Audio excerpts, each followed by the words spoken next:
xalqimizni haqorat qilganman. Men hammasini Qaysi millatdan sen? Qaysi millatdan sen? O'zbek ozoq qiluvchi bo'lishlaringdan qat'iy nazar. Unga nisbatan qamoqqa olish tarzidagi ehtiyot chorasi qo'llanildi.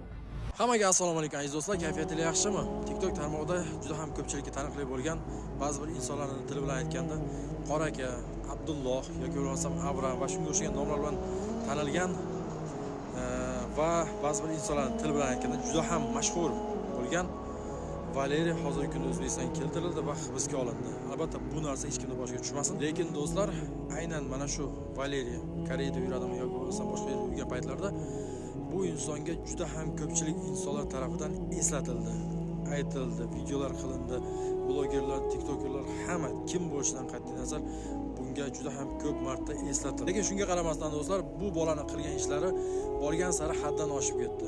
Hattoki millatni, vatanni, musofirlarni, hattoki dinni ham, Allohni, Qur'onni haqorat qilishda davom etdi.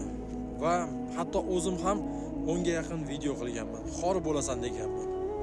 Va ko'rib turganingizdek do'stlar, xursandchilik uzoqqa cho'zilmadi.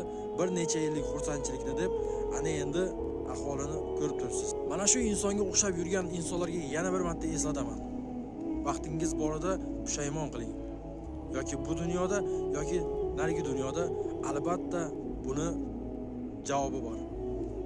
men Nigoy Valeriy ijtimoiy tarmoqda xalqimizni haqorat qilganman.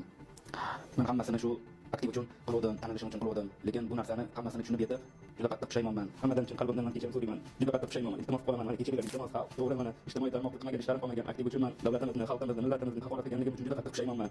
Va mana shu mehnatkash xalqimizdan chin yurakdan kechirimni so'ramoqchiman. Mazkur holat yuzasidan fuqaro Yugay Valeriyga nisbatan O'zbekiston Respublikasi Jinoyat kodeksining tegishli moddalari bilan jinoyat ishi qo'zg'atilib, hozirda tergov harakatlari olib borilmoqda. Iltimos, meni kechiringlar.